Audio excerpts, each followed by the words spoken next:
watching. So that's great. So do leave a comment, do say hi, do like the video, and do share it out if you belong to any Facebook groups or on Reddit or X or anything like that. Because I can't really share the live stream whilst I'm on a live stream. You can't share a live stream until you do a live stream, because, you know, unless I had another phone, I could share it, but I don't. So, yeah, wait for some more people to come along. We'll see how long we're going to go for. And I'm going to read your comments and hang out with you. And at some point, I will take this helmet off and dig out my hat, which I think is in this helmet. Ow! No, it's not in that helmet. Oh, I know where my hat is. It's on my head. So yes, I am a Norse pagan. There's the hammer Majonia, just to prove that. And let's see what happens. I'm in my indoor film studio. Today it's been very, very windy in the UK and in Derby, so it wasn't so good for filming outside. It was just too windy. Even when I'm using microphones with wind covers on, it's still too windy today. So I've been filming indoors. And at some point I've got to figure out how to hide this wallpaper and then think about how to make this area more authentic looking. But I'm working on it. And then just try to reduce what I've got in the background, because some days if you've got all this stuff, it can be too much. And yeah, so I'll wait for some comments. We'll see what happens. If nobody joins in a bit, I'll go and have a beer and get my dinner. But we'll carry on streaming for the meantime. I've just made a video on this sword here. So this is a Paul Binns from the 1990s. It's quite a light blade compared to, I mean, even this Langsat's is thicker in width than this sword. And I noticed it's got a little bit of rust here I've got to deal with. So when you get a nice shiny sword, the one thing you never do and never let anybody do is touch the blade with their fingers and their hands. So when we handle swords, you'll see most of the time I'll hold it by the edge, because that's the least amount of material that my sticky, greasy, oily hand can touch. But best way of holding a sword, of course, is by the hilt. And yeah, it's a very light blade.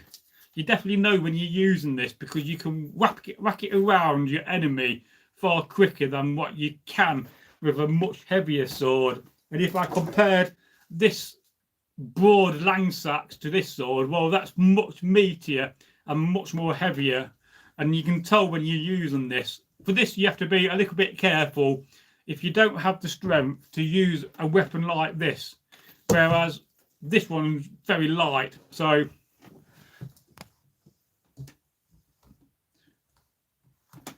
we'll have a look. So you old history buff, I have a problem with Vikings. They weren't a race, but an activity more like pirates. Well, yes, that's true, but you're seeing it from the perspective on the Norse. And what you're not seeing it is from the perspective on the Anglo-Saxons. So we know within the Anglo-Saxon chronicles, and we also know within Anglo-Saxon poetry and writings, that they describe the Norsemen as not only Norsemen, but also as Viking or Vikings or Vikings. They pronounce it more with a W. So within that concept and within that evidence of the writings, they described individuals as Vikings, and they also used it to describe groups of people as a Viking. So yes, you're right and you're wrong. There's no such thing as a Viking nation. There's no country when it comes to, you know, being called Vikings. And I'll take this off. And there's also fundamentally, it's not a culture. So yes, it is a job fundamentally, but it can also be used to describe an individual or a collective group of people. And that is what the Anglo-Saxons did. And this is why we have this massive misconception, because most people have not read into the details and are not educated on the subject as much as I am. So yes, so in many aspects you're right, but also at the same time you're wrong, because you can describe yourself as a Viking because that's quite acceptable. Whether the Norse would describe themselves as Vikings is a whole entire different subject, and although it's related. So from the Anglo-Saxon point of view, they did describe people, individuals, as Vikings, and they also described groups of people as Vikings. And to go a Viking with the R at the end is the job. So when you say it's a job and you're using the term Viking, well, that's wrong, because the job title is actually Vikingar. And also within the context of the Saxon writings, they describe people as being Vikinga kin. So Viking kin, again, describing a group of people. So yes, I mean, technically we should use the term Norse, but as a content creator, if I put Norse in the title, it's going to get a very low SEO rating, because when you look at the term Viking and you look at the term Norse, Viking goes through the roof, and Norse is down here. And then when you see really famous archaeologists and history programs, they do say the word Norse, but they mostly describe them as Vikings. And why is that? Because it's a well-known phrase. And as I often say in my videos, the amount of people I've met, and I say, I follow the Norse way. And they say, what, you follow the North? And I think direction. Because a lot of people who are not into history don't understand the concept of what a Norseman is. They understand the concept of Vikings because they're pretty famous, and you have the TV shows of Vikings, and perhaps they could have called it the Norseman. And of course we've got that really good film called The Norseman, and that's a really fantastic film. I think it's a lot better than the actual TV show because it's more realistic and more accurate within the context of that world. So there's a lot of misconceptions. So yes, you old English buff, you're right in many aspects, you are, but you're also wrong at the same time. So and then we have a comment here from Solomon Riemann, who says all movements of old committed monasteries, regardless of what they are classed as. Well, yeah, I mean, I don't know a lot about the Anglo-Saxon monasteries. That's a whole entire fascinating subject, but I've always concentrated on the weapons and making things and the stories, and that would be a very good video. So yeah, we'll carry on and see anybody else. And yeah, I mean, if you're into history, then you're going to know what a Viking, what a Norseman is. But there's a lot of people out there who have never heard of the term Norseman, even though the Anglo-Saxon monks called them that. But like I said, they also called them Vikings and Vikings. And don't forget, I'm not an actual Viking from the 9th century. I live in the modern world. We live in a world where you can be what you want and see yourself as what you want. If a woman in Germany can class herself as a plane and actually marry a 747 who's her husband, then I think you can go around saying you're a Viking. But and of course, we don't fundamentally do the same things that they did. We don't go and get 1,000 men and go raiding, because it's not very PC, and governments don't like that sort of thing, even though it's quite ironic with the times we live in. But yeah, do you have any more comments? And thank you for the 3 people watching so far. Don't forget to share it. I can't share the live stream when I'm on a live stream. And now I got my helmet off, I can have a drink of water, because I've been filming some folk tales today. But I've tried, in the last year or so, to use the term Norse more than I would use the term Viking. But I've still got to get that in, because if I'm making a video and I don't mention that word, then the algorithm isn't going to pick it up, because fundamentally YouTube algorithm kind of understands that, oh, you're a Viking channel, you're into your history, plus you're the Norsemen. But because the SEO results on the very term Viking is far greater than Norse or Norseman or Norseman, whatever how you want to describe it, then it makes sense as a content creator to use the term Viking, even though I probably do overuse it.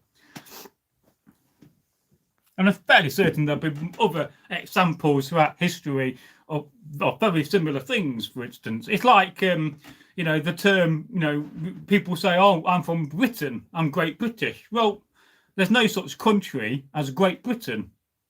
It's a collective of countries. So Great Britain is not a country in legally within the concepts of the law, and also the concept of with all the vast aspects of, you know, the law and all that and the wording of it. So yeah, I mean, I see myself English more than I see myself British, but you know, that's just another whole entire debate. And you know, there's some fascinating videos which actually explore that, which kind of shows you that actually no, there's no such thing as Great Britain. It's just a collective of countries, and you know, it's like the United Kingdom is fundamentally the same thing.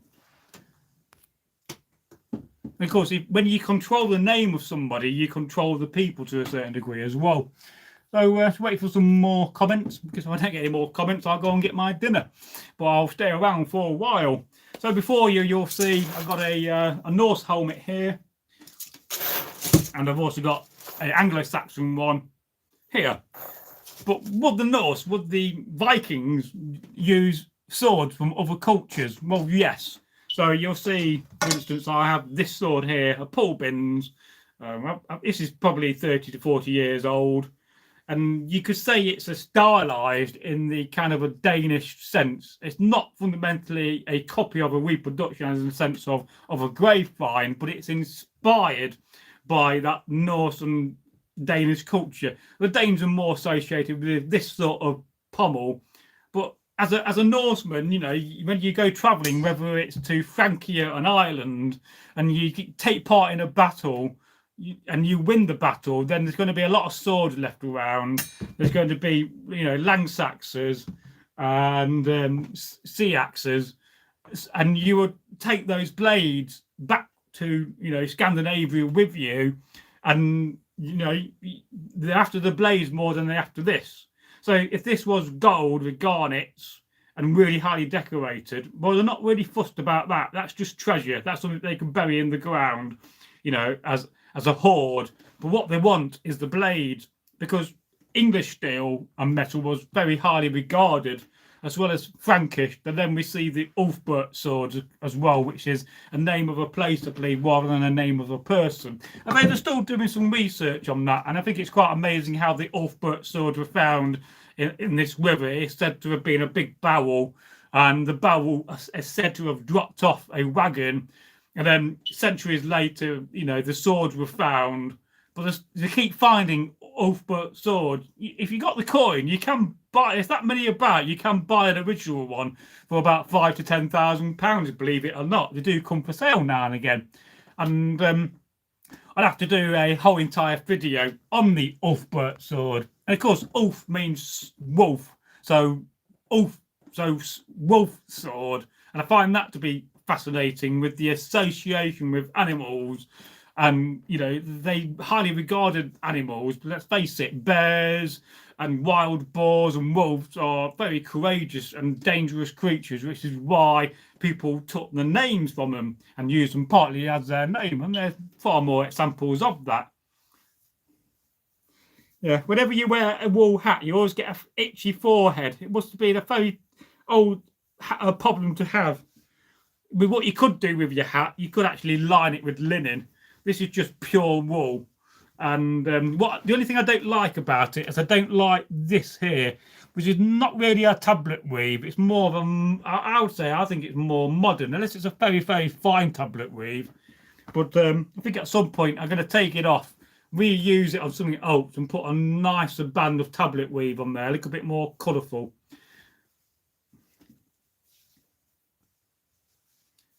And this was a hat I bought for Eggle to use. But I must say, it's very colourful. What does it say about me as a Norse warrior? Well, it says that I've got the coin and the money to afford the best colourful materials, reds and blues, you know, very highly expensive. So, and you know, even pink was a very desirable colour back in the day. You know, we see, you know, there's an old saying in the modern world that only real men wear pink, and maybe that's a throwback, you know, in time. And they also had the ability to mix dyes and make different shades of different colours. This is more of a madder red. It's I believe comes from the madder root and the plant. So I don't know a massive lot about dyes. but somewhere I do have a whole book which I keep meaning to read one week and go through it and give it some real good detail. But there are some fantastic experts on dyeing and using dyes. I know Eric, the other host on the channel, who you sometimes rarely see, and he's going to produce some more videos for the channel at some point. You know, he's experimented with buying, you know, very whitish wool and then dyeing it reds and blues, and he's had a lot of success. But it does, you know, it takes practice. And perhaps in the future we will buy a plain looking tunic and we'll go through the process. I know if I buy two, we could do one in the modern sense. So how would you dye a tunic, let's say red or blue?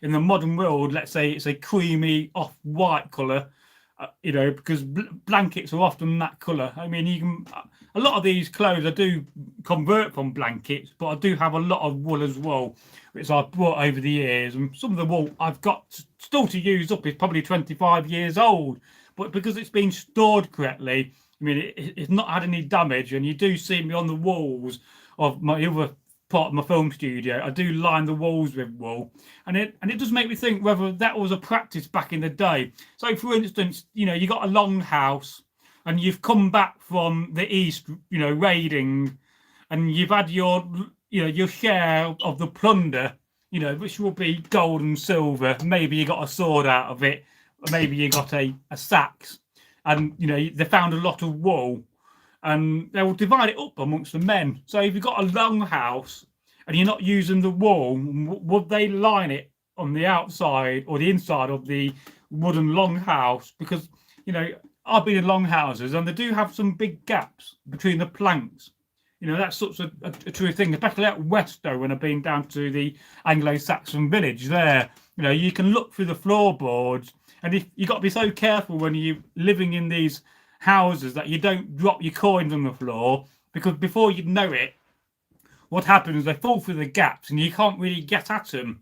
And then it was quite interesting in the archaeology of Westow, because they knew where the houses were, but they kept on finding random finds in other places, you know, around the site. And what they're speculating is that, so there's Olaf, and he's an old warrior, and he's got a bag of coins, and he's dropped them on the floor, and 5 or 6 of them have fallen through the gaps in the floorboardings, and they've landed in the pit, because longhouses are not buried, longhouses are not placed on top of soil. They first of all dig a pit under the floor, and there's a reason for that. It's because they realised, although they didn't understand the science of what was going on, but they realised that when they heated the building, all of the cold air would rush into the pit, and the cold air was like a place where the cold air went. But what they discovered was, kept on finding finds like little brooches, you know, a few meters away from the longhouse. They speculated that because there may be mice living in the pit underneath the longhouses, they picked them up and carried them off and moved them. And you may think to yourself, well, that's a bit weird. You know, do mice really do that? Well, I'm going to tell you a little story. So many years ago, I got a workshop. I had a wood shop, but I had a problem. It kept on getting mice. So I spoke to my landlord and I said, I got a mice problem. He said, well, I'll give you a big, you know, tub of, you know, bait, and you can put it down a black tube, and you put it inside the centre, and the mice will come and eat it, and it'll kill them all off. So I thought, oh great, you know, I didn't really want to do that, but I didn't want mice chewing my leather and leaving mice droppings on my worktops. So I got this big plastic tube, and I got this big scoop on a stick, and I poured a load of, you know, mice and rat poison in the middle of it. And about a week later, I came back to have a look to see whether I needed to put some more in. And the very crafty little mice have gone to a box of nails, and I've moved all these nails and covered the poison with nails to stop any of the younger mice from eating the poison. And I thought to myself, because I didn't put the nails in there, nobody else has put the nails in there. So these little mice were picking up the nails, and I covered the poison pile, because I think they had learnt the fact that if they, eat this poison, they die. And I think they learnt that probably from one generation to another, because, they all do fundamentally do learn.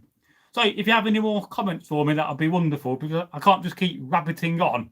And at some point, I've got to go and get my dinner, and I may go down the pub later on, have some pints of beer.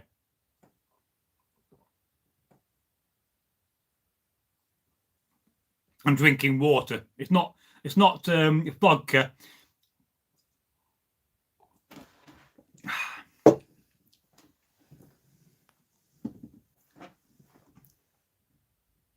We'll just wait for some more comments. This is a comment reading video.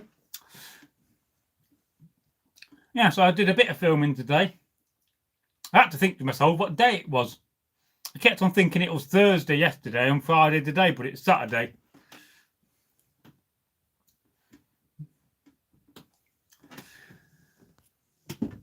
And as you see, I've got a shield representing Mercia next to me. I've got this is one of the only types of Viking helmets that we know of. Though that's the problem with this helmet, though. It's got one problem I don't like about it is the mail, because when you put it on, the mail sits on your face.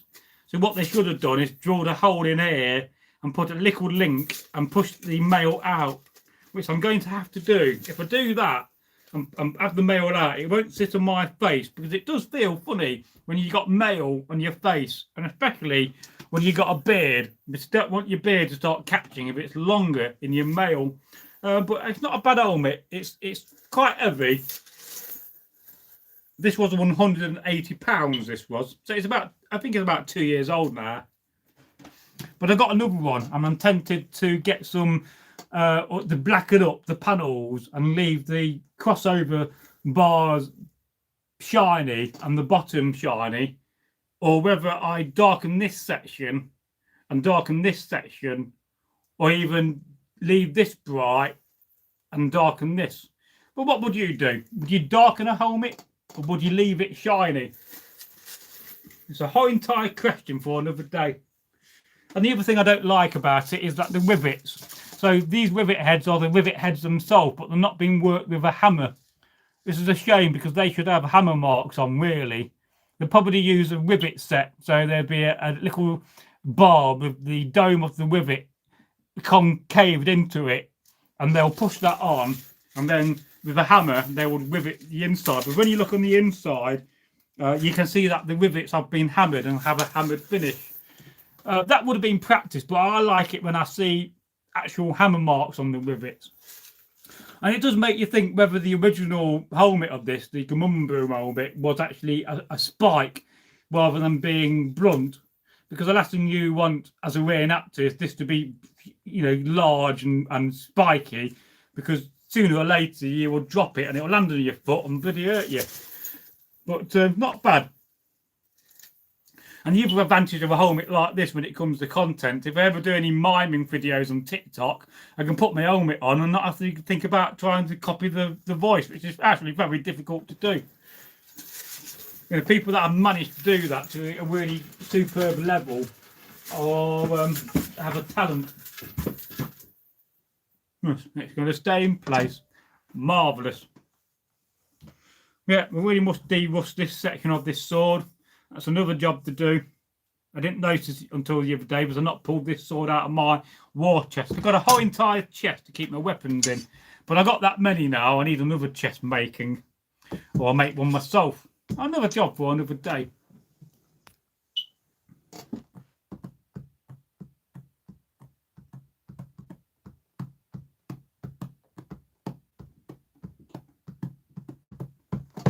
And I also love the sound mail makes. Whereas this mail here is buttered on my Coppergate. It's a shame really that Ivor Lawton didn't rivet it. But I can't remember now whether the original Coppergate mail was riveted. I think it was. Because I got the Coppergate book somewhere I found. There's a whole massive book just on this helmet. Really goes into, fundamentally it's an academic study. And there's a whole section about riveting mail. So I think the original one was riveted because it makes sense to have riveted mail rather than buttered mail. Yeah, it's just, and I like the cheek plates. I love cheek plates on a helmet. It just makes you feel great. A lot of my helms don't have cheek plates, but perhaps as you know, the 9th and 10th century came along, perhaps cheek plates went out of fashion. This is fundamentally a throwback to the Roman period, really, because when you think about it being a early 8th century helmet, you know, there still would have been Roman things about, very rare, I would imagine, but it is a throwback because when you look at some of the Roman helmets, it's got the same sort of a shape and dome and the same sort of a pattern with the cheek plates. And again, it's got the little details of being held on with some nicely made little brass mountings, which again makes it. Whereas this helmet here, let's put this one down securely, take my scabbard out. This one here, the mail is slightly small because it tapers in. So whoever made this one didn't really put enough links in, or whether it's been designed that way. But you can get it on your head, but it doesn't have a lining. So what you could wear is a hat like this to a certain degree, but I still need to pack it out with something when I wear this helmet, or else it sits too low down. So it does make a difference when you've got a lining in your helmet. I know one or two people have asked me who the guy who made this, but I can never remember his name. There was a blacksmith in the 1990s who kind of made this style of helmet, and he fundamentally copied the Coppergate, which is what it's based on. So it's a bit difficult to pick up the Coppergate. So you look at it, it's got the same sort of a style to it, even though it's slightly peakier than the Coppergate. But it's fundamentally based on the Coppergate in the sense of the style, but not when it comes to the face mask and the eyebrows. So it's an inspired piece rather than an actual piece. And then he used to knock these out and make like half a dozen to a dozen a year. So there would be one or two of these around. And again, it's buttered mail rather than riveted. And if I wanted to go around and start riveting these links, that would be quite a massive job. It'll probably take me 6 months to individually go around because you got to heat up the link somehow. So what I'd have to do is take it off and then somehow manage to heat them up, whether it's through a modern torch or whether it's through a little tiny forge. But I know, you know, when Ivor Lawton was talking about, you know, practicing on making riveted mail on a little forge, he said that, you know, the links are that bright that, you know, they damage your eyesight, and they're so bright, you know, it makes you think how they will cope with the brightness from the metal. So it's a very difficult job. Now, some people will go around and do it cold. They'll make the link flat and then put the little rivet in and do it cold, which you can also do as well. But historically, what you'd have is, you know, if you've got a suit of 20,000 links, for instance, 10,000 of those links will be welded solid, and then the other 10,000 will be the ones that are riveted. Is traditionally the best way of doing that. So, any more comments? We've already had 2 so far. Oh, not been very good today.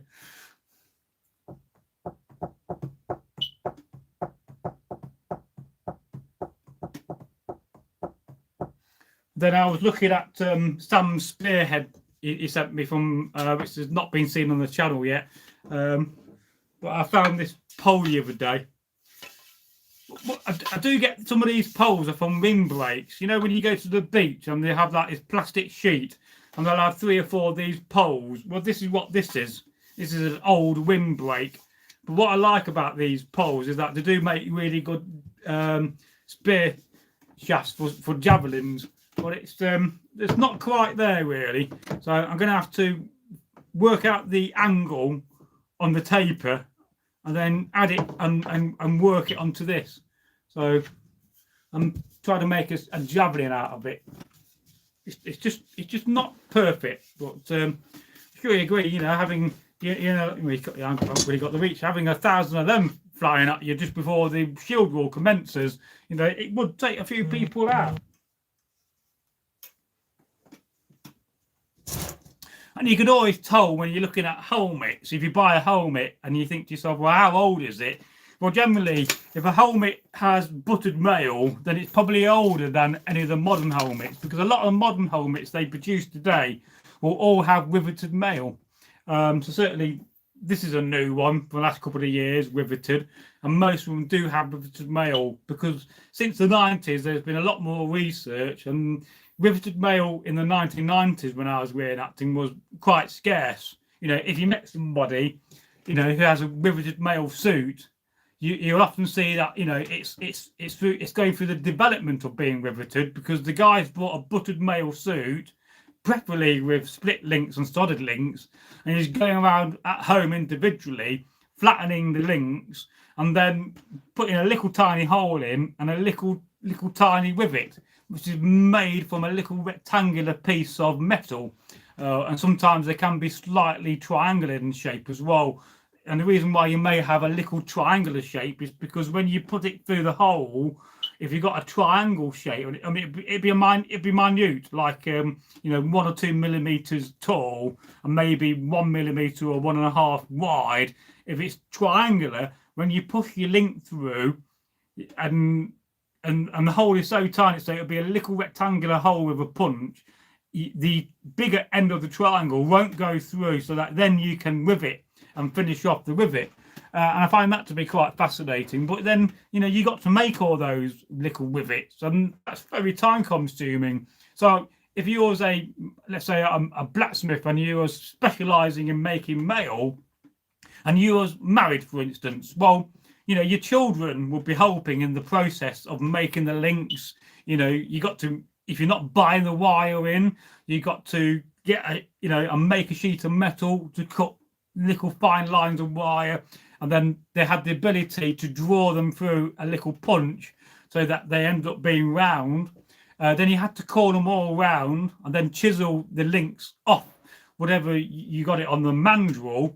So, you know, your apprentice and your children, if you're a master blacksmith, will be supporting you in making that suit of mail. Because as a master blacksmith, you're not going to be spending every hour making the whole suit. You're going to have people working for you, and that'll be including your children. And, you know, in the modern age, you'll say, oh, that's child slavery, isn't it, really? And I guess to a certain degree that happens today with reenactors. If they're working on something, they will train their children to help in the process. And the reason is because more people you got working on a suit of mail, then you're going to find that it's going to shorten the time.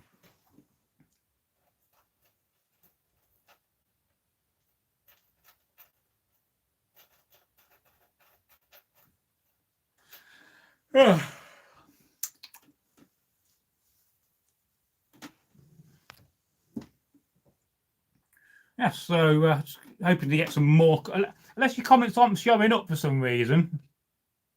But normally we get more comments on this in a live stream.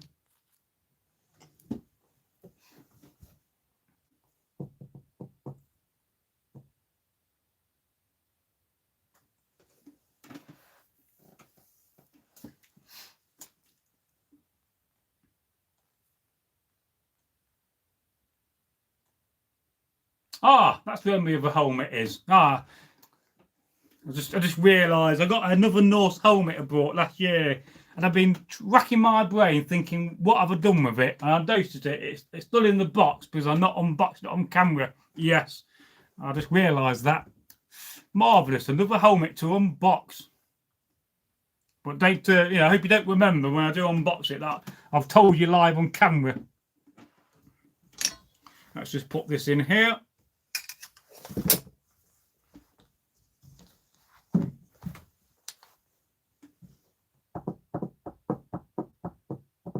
And don't be shy. You can say hello in the comments.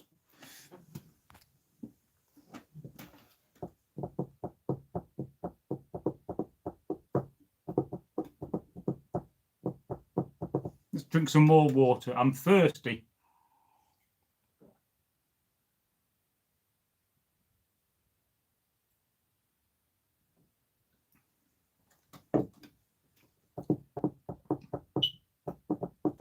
Yes, perhaps I've done too many live streams in the last 3 days. This is day 3 of doing a live stream. Very rare for me, actually, on the channel. But I'm trying to get back into live streaming a bit more on a more regular basis, even though I'm very spontaneous with when I live stream.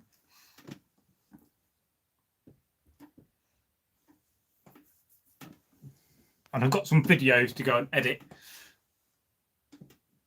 and get my dinner. And maybe walk down the pub, have 3 or 4 pints of stout, or maybe mild. What's your favourite drink and where are you from in the world? I'm from England, Derby. Because when the Anglo-Saxons were here, they called it Northworthy, which is where we get the channel name from. It is our way of showing respect to our Anglo-Saxon heritage in Derby. And there's also a guitar manufacturer called Northworthy Guitars. And then sometimes it sounds a little bit like noiseworthy. And that's quite a phrase on YouTube. There's 1 or 2 channels with that phrase, as in noise, as in, you know, sound, and worthy. Of course, worthy is the Anglo-Saxon word for a meeting place or a marketplace. So it's a bit like Tamworth. Although when you look at Tamworth, Tam was a person. So it'll be like Tam's Market. He must have had some power and money to have his own home town named after him. It's what I believe is correct.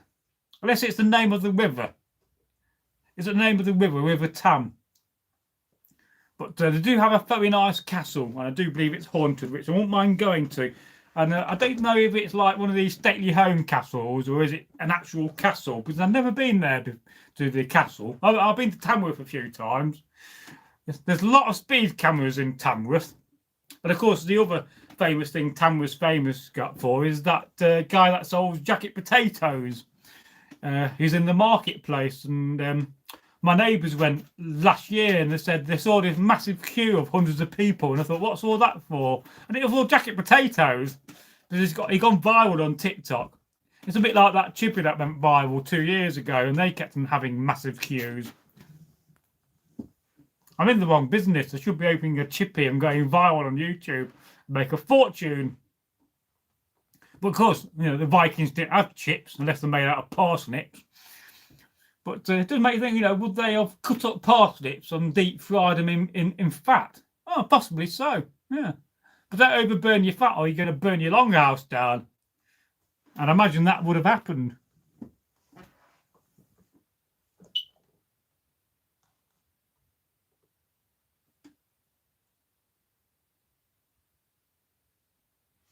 Yeah, so I've got another project. This is a shield that needs a boss on.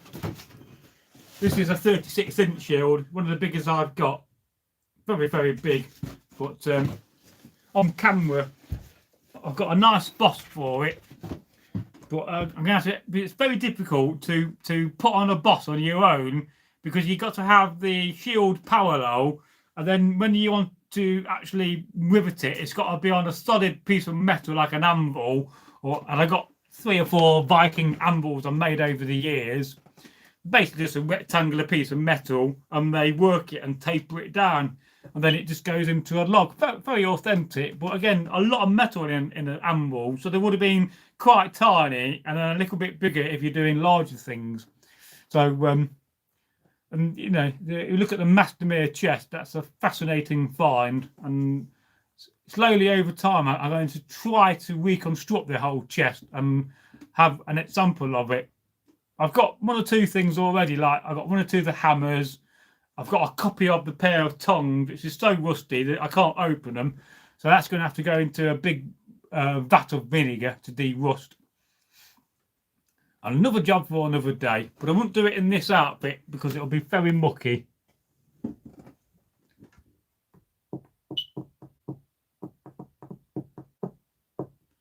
And the only other thing I've got on the table, which is interesting, which is a Paul Binns sword, but this one broke many years ago.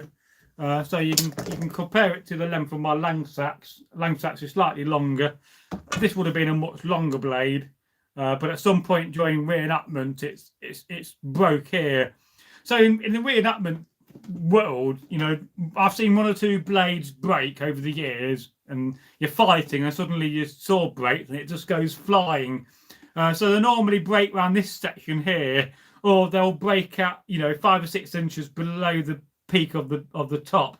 So this is what happened in this one. It would have been longer, and then Tirkia gave it to me to do something with, and I was thinking, looking at it, because at first I was going to take it apart and reuse the pommel and the crossguard, and it does have a good sound still. But then I thought to myself, well, what would happen if you actually ground the point round, because it's a combat blade, even though it's fundamentally lost its balance. It should be there, but now it's about on the hilt, on the balance. And you don't often get Paul Bin's blades break because they're so well made, but because this was used professionally to go around the school system, it's probably been used thousands and thousands of times, rather than an average combat blade. If you're a hobbyist and a reenactor, well, you might only use it, you know, a couple of dozen times a year.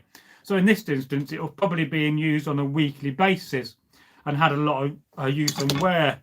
But it still wings, so it still shows that the quality of it is still great, and it's got a real nice wide blade and a nice wide fuller, which is what I like about this blade. But I've never tested it in combat because of the fact that you lost the length. It'll be quite interesting to see, but it's also quite top heavy, because now that it's lost the extra length of the blade, the pommel is heavier than what it should be. And I don't want to say I'm putting a new pommel on, so I would leave that. And it is peened over, but it's been peened over, so the tang comes out and they hammer it down, and then it's been ground away. So the peening of it is this section here, which goes over the pommel, but because it's been so well made and ground down, you just can't see the line marks. Maybe if you x-ray it, the line marks would show up. And it's a nice meaty pommel. And the other thing I like about it, if I could just show you, it's also got 2 little mountings here. So maybe originally on the copy, this would be made in 2 sections, and they heated it up and they put a little bar in. It's cooled down, and that bar has become fastened, and then they rivet it over. So whether that's the way that's been manufactured, or whether that's just been put on for the design aspect, so that's probably based off an original copy, an original one, and then so this section has been riveted on, so that is a part of this, and this section is separate. But I don't think it's the case in this case, because I think you would probably see a line. Yeah, but I don't know.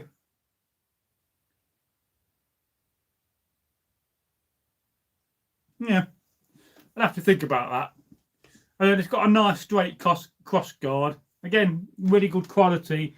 You can tell from all the years of use, it's never taken any damage when it's been whacked by another sword, because it's so tough.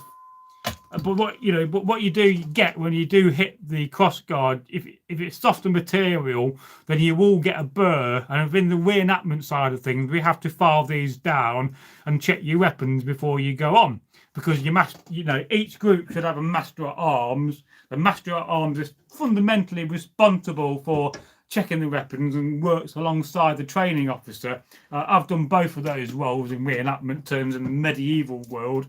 So before you go on to a battle, you'd all line up, and maybe a separate master of arms will come along, maybe one from the society itself, because not only do groups have master at arms and training officers, but there'll also be a head training officer for the society, maybe a headmaster at arms, and then they'll have and work with the group master at arms, and they'll often send a master at arms from another group to check your group, and then you send your master at arms to check their group. And what they do, that they'll look at all your weapons. They'll you hand over the sword, and they'll run their hands down the sword and say, "Yeah, that's fine," or they'll say, "No, you got a burr there. That's sharp. File that down before you go on." And then they'll run their hands along the crossguard, make sure that's not got any sharp edges. Because trust me, even a little sharp burr could cut somebody in a battle reenactment if you're unlucky and you, let's say, hit their face or their arm. And a little sharp burr, and I've seen it, You know, even a short burr, and they do happen in battle, could cut your wool or your tunic and actually cut your arm. I've seen that a few times. I've even seen one case where a guy was wearing a gambeson and a leather jerkin, went over his elbows, and he got whacked on the elbow. And because the sword had a burr on it, the burr cut the gambeson and cut the leather jerkin on top and cut through his tunic and ended up cutting him. So it went through 3 layers of protection. So it can demonstrate. And then they also check the pommel as well, and then make sure that it's got a good grip and it's firm and not rattly. They don't like rattly blades. I mean, that doesn't rattle at all because it's just so superbly made. Whereas this one here does rattle because the section of the blade is slightly wider. So whether, that's just a mistake in the manufacturing, I don't know. But yeah, another fantastic little blade. It makes you think what they did with old blades, because not everybody would have been buried with the sword, because swords were such special and pricey items. They would be handed down from one generation to another generation. And I find that to be fascinating as well. And of course, the only other downside of this sword is because the top of the sword is broken off, the fuller goes straight into the tip, as you could see. Whereas what should happen, it should stop about 1 inch or 2 inches short of the tip of the blade. So in this case, the fuller has, and you can see it on the profile as well. But it's nice and shiny. It's got that aged look to it, and I think it's a fascinating sword. And then I realised the other day with this, not a very nice scabbard, to be fair. Or no, sheath. It's a sheath, not a scabbard. It's not the best one, but it does fit in there quite nicely. Even though this one is used for this broad or breadth Langsacks. But it's a little bit far because the rivets are just split rivets from the modern world and been knocked over. So at some point, I'm either going to have to make a new sheath or take the sheath apart, readjust it for this blade, because it may not be the original one. And you can also see there's sewing lines where somebody in the past has sewn a seam down it, but there's been a new seam. I don't know if you'll see that on camera. You probably can't. I can. You can see the little dots just below. Maybe on this side you might see it. There we go. You can see it more clearly. So this has been sewn before, and then somebody's taken it apart and then we put it back with lacing rather than actually having it sewn. Because originally this section would be covered with brass or copper to protect it. And it's probably not the original one for it, but it just fits. But, it slightly comes out the bottom because the bottom is warm. This is why we have mounts on our swords, because it stops that from happening and stops your sword, if it's slightly too long, from poking out the bottom of your sheath. So, fascinating. Right, and then we have one more knife on the weapon, which is a copy of a Gotland Langsacks from a grove, and it's got a bone handle made from a cow, but it's very highly decorated. But again, it's very light, so it's nice to whip around very fast, because with a heavier blade, it's not so easy to whip around, and it's more dangerous, because if you hit somebody too hard, then you could, in theory, break their arm and break the leg. So when you've got a lighter blade, it just means that you can whack it around and be more safe. And, especially when you're trying to get over the top and you're trying to get on the back and hit the shoulder, because often your shield covers your shoulder. So I'm in front of you and I'm trying to do this and get over your back. But of course, the person with a sword would block me, and then you'd have to try again and try to get under the shield, for instance. And then they see that and then either adjust the shield or they again adjust the sword and block you from hitting the upper leg, for instance. So, I know within the reenactment world, we don't hit below the knee, and we try to avoid the knee, because trust me, the amount of times I've been smacked on my knee by a axe or a sword, and it really does hurt. And I've had really bad bruises on my knees, and I do worry later in life, especially, and it's always your left knee more than your right knee, because people like to go for your left knee because they see the opportunity when you got your shield too high, because you're trying to protect this. So So you can't protect this and protect your knee at the same time unless you've got a 36-inch shield. So if you've got a 30 or 33-inch shield, it's going to have a little bit of a gap. So you've got to keep adjusting. This is why we went through a phase of having larger shields. But the problem with having a 36-inch shield is that it's absolutely bloody heavy, because this is 10. That one there you just see is 10mm ply, marine ply. So it's not like an authentic reproduction; it's a reenactment production. And we went through a phase of making larger shields to protect our knees and our legs. But you know, even I'm quite strong as a person. I find that quite difficult to use when I had a 36-inch, which is why I never put a boss on that. You know, it's been painted and it's been used as, you know, hit as demonstration, but I never quite got round to making it into a shield by putting a boss on and a crossguard on the background. And then back in the day, we used to cover our shields with we used to use hessian or burlap if you're American, and also linen. So this will have 3 or 4 layers of fabric glued onto it. So the reason why we did that as reenactors, because it gives strength to the shield, and it means that the 3 or 4 layers of fabric, and we went a little bit over the top because we was experimenting. So if I recall, this has 2 layers of linen, which I've glued on, and then I went over with a layer of hessian. And of course, we know that they had hessian and we know that they had linen. But that's, you know, if you go back to those times, that's quite extravagant to use that material on your shield. Yes, we know that they did cover the shield with leather in some circumstances, but a lot of them were very thin, actually, even 5mm in thickness. And, you know, there's some fantastic academic videos on YouTube about shield constructions from the ones that they found. And, you know, they're fascinating to watch. And I'll have to rewatch them again so I can remind myself more about the construction. I'm going to drink some more water.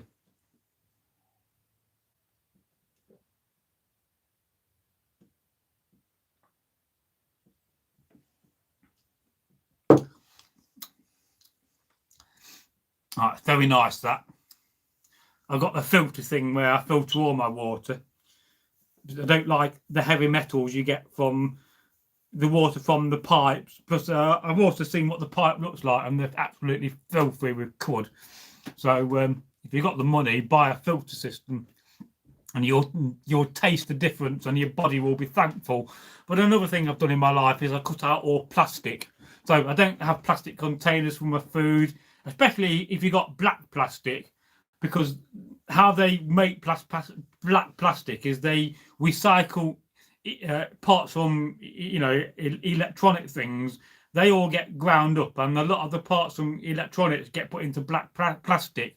And of course, electronics has a coating which presents fire. So black plastics are very, very bad for you. So I've cut all plastics out of my life. Of course, back in the day, they would have had wood and horn, and that was fundamentally their plastics, and antler very much so. I mean, if you got an original Saxon and showed him a plastic bowl, he'd have no idea what it is.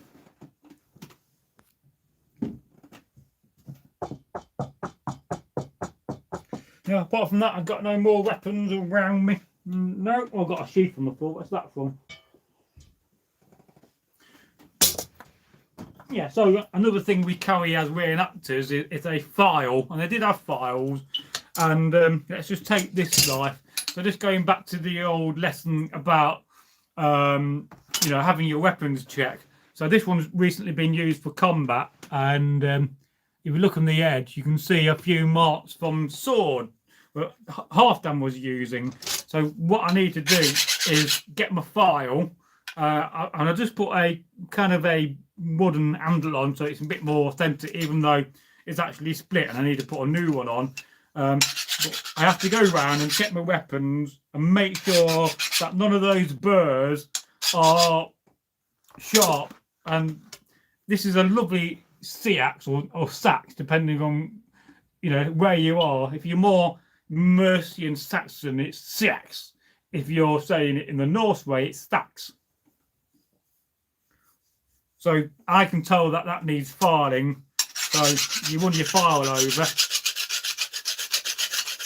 So it also demonstrates to me that this metal is probably not the best metal in the world. It does have a maker's mark. Does any of you guys who's watching the live stream now or afterwards actually recognise this triangular maker's mark? You don't always get them, but you do now and again. And then the other thing about it, which is quite nice, it's got a nice brass cap, but it's also got a front facial on it as well, which is very authentic back in the day. I mean, this is typically an Anglo-Saxon knife. And when we look at the Norse knives and we look at English knives, they were slightly different in design, but the Norse desired these knives and would have took them back to Scandinavian with them. And again, it's got another nice cap mounting at the end, which has a face on it, and then the tang has been really properly riveted on. But it's not the best material in the world in metal sense. So it's either not a spring steel, so it could be a low quality steel, or it could be the fact that it's just not been heated correctly, because heat treating is difficult if you don't know what you're doing. And when you're heat treating a blade, what you have to do, because you don't want the blade to be heat treated, well, you heat treat the blade, but you don't want the tang section to be heat treated to the same aspect. So what you do, you have a metal collar, or somehow you'll fasten some metal onto this, normally a round tube in the modern world, when I've made them, and you heat the knife up, but any heat goes onto the collar and not on the tang, because fundamentally, although you want the tang to be strong, you want it soft enough at the end where it's not, you know, that heat treated and solid that it's not going to peen over.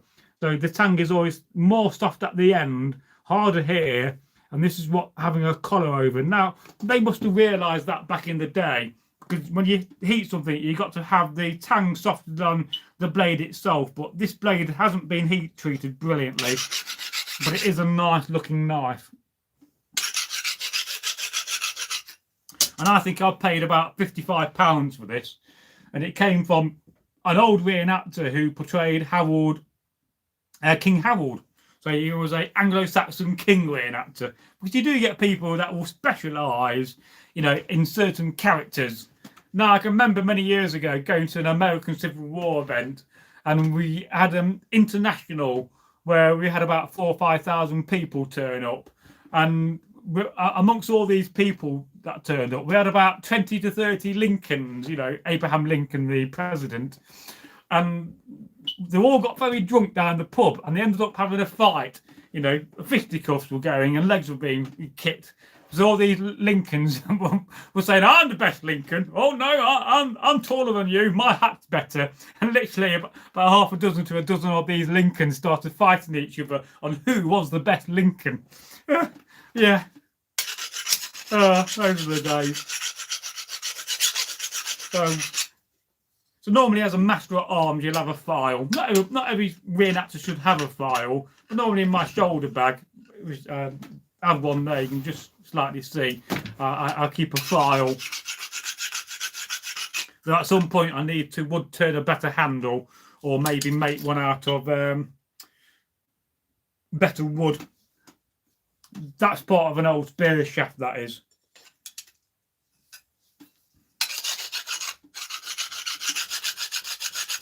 Yeah, so that's not too bad. Let's just move the copy gate over there. And that's a very expensive helmet, that. I mean, you know, you're looking £2,000 to £3,000 to buy a copy like this, because they're not cheap. So, especially from who made them. It's not more or less the helmet, it's who made the helmet, which makes it uniquely special. And there's only a handful he made, so they're like rocking horse crap. Rare.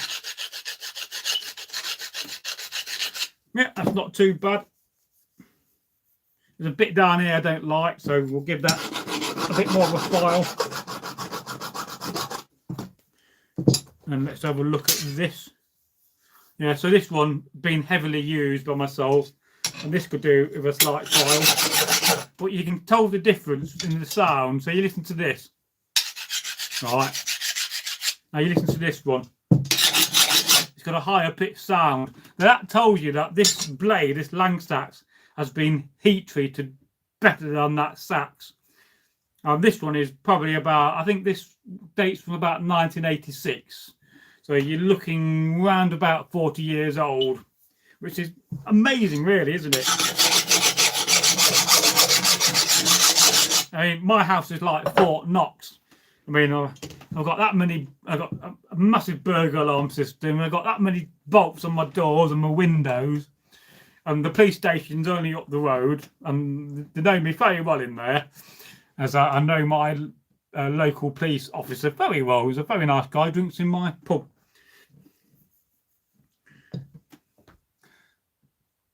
Right, to see if you've got any more comments, and then I'm going to disappear because I'm going to go down the pub if nobody's going to leave comments. But we did an hour. I rambled for a bit. That's okay. And I'll try to do another live stream in the next week. I don't want to bombard you with too many live streams and too much content, even though on average I put out about 9 videos a day. It's only because I've got thousands of videos I need to publish. And if I did 2 videos a week, it will probably take me 200 years to get everything published, let alone what I'm going to record from now on. So, you know, and it's about letting the algorithm know what we do, and we are getting some good results. I mean, gradually, at some point, we will get 1 million views on one of these historical short videos. I've got no doubt about it.